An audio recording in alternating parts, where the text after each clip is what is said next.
Hello friends.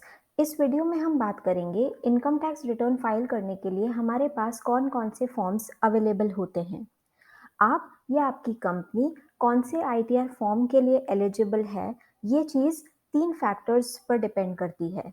आपकी source of income, जो कि सैलरी से हो सकती है, बिजनेस इनकम से हो सकती है, कैपिटल गेन इनकम हो सकती है या अदर सोर्सेज से इनकम हो सकती है। सेकंड, आपकी टोटल इनकम। और थर्ड, आपकी कैटेगरी। आप कौन सी कैटेगरी के अंदर फॉल करते हैं, कंपनी, एचयूएफ, इंडिविजुअल, ट्रस्ट या कोई दूसरी एंटिटी। इनकम टैक्स में हमारे पास 7 फॉर्म्स अवेलेबल हैं, यानी कि आईटीआर 1 से लेके आईटीआर 7 तक।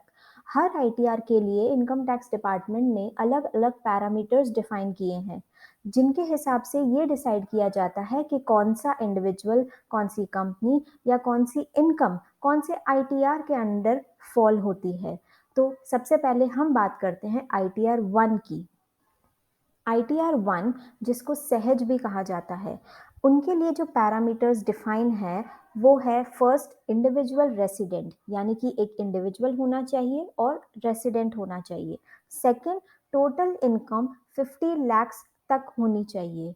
और थर्ड, इनकम की कैटेगरी जो डिफाइंड है वो सैलरी हो सकती है, वन हाउस प्रॉपर्टी हो सकती है, अदर सोर्सेज में इंटरेस्ट इनकम हो सकती है और एग्रीकल्चरल इनकम 5000 तक हो सकती है। इसमें वो इंडिविजुअल्स इंक्लूडेड नहीं हैं जो किसी कंपनी के डायरेक्टर हैं या जिन्होंने अनलिस्टेड इक्विटी शेयर्स में इन्वेस्ट किया हुआ है। नेक्स्ट हम बात करते हैं आईटीआर 2 के पैरामीटर्स की। इसमें इंडिविजुअल और एचयूएफ दोनों इंक्लूड होते हैं। इसमें बिजनेस और प्रोफेशन की इनकम को एक्सक्लूड किया गया है, यानी कि जो इनकम इंक्लूडेड है वो है salary, house property, capital gain और अदर सोर्सेस। अगर हम आईटीआर 3 की बात करें तो इसमें profit and gains from business and profession की इनकम को इंक्लूड किया गया है, यानी कि सैलरी, हाउस प्रॉपर्टी, बिजनेस और प्रोफेशन इनकम, कैपिटल गेन और अदर सोर्स की इनकम इंक्लूड की गई है। ये इंडिविजुअल्स और एचयूएफ दोनों के लिए है। आईटीआर 4, जिसको सुगम भी कहा जाता है, उसमें जो एंटिटीज इंक्लूड की गई हैं वो हैं इंडिविजुअल, एचयूएफ, फर्म। इसमें एलएलपी को एक्सक्लूड किया गया है। ये तीनों एंटिटीज रेसिडेंट होनी चाहिए और इनकी इनकम 50 लाख तक होनी चाहिए। इसमें ऐसे बिजनेस और प्रोफेशंस जिनकी इनकम पर प्रिजम्पटिव टैक्सेशन के हिसाब से टैक्स लगाया जाता है वो इंक्लूड किया गया है। प्रिजम्पटिव टैक्सेशन तब कैलकुलेट किया जाता है जब आपके टर्नओवर पर टैक्सेशन लगाया जाता है। तो अगर आपका बिजनेस या आपकी प्रोफेशन प्रिजम्पटिव टैक्सेशन के अंडर फॉल होती है तो वो आईटीआर 4 के लिए एलिजिबल है।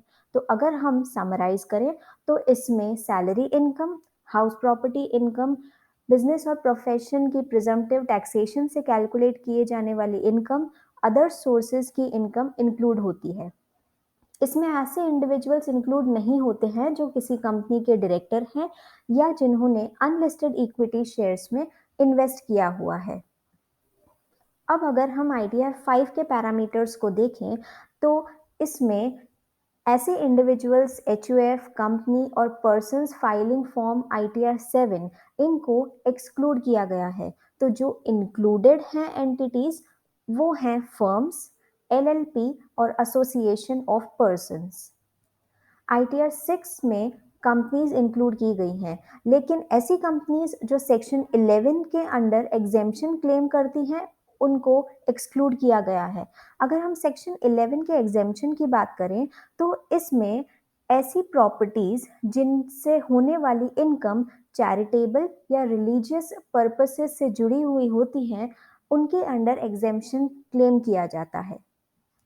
अगर हम आईटीआर 7 की बात करें तो उसमें ऐसी एंटिटीज इंक्लूडेड हैं जो चैरिटेबल या रिलीजियस ट्रस्ट हैं, political party, scientific research institutions या फिर यूनिवर्सिटी और कॉलेज और इंस्टीट्यूशन और खादी और विलेज इंडस्ट्रीज के अंडर आती हैं। ऐसी एंटिटीज आईटीआर 7 के लिए एलिजिबल होती हैं। तो आई होप आपको सारे आईटीआर्स का एक इम्पॉर्टेंट ब्रीफ मिल गया होगा।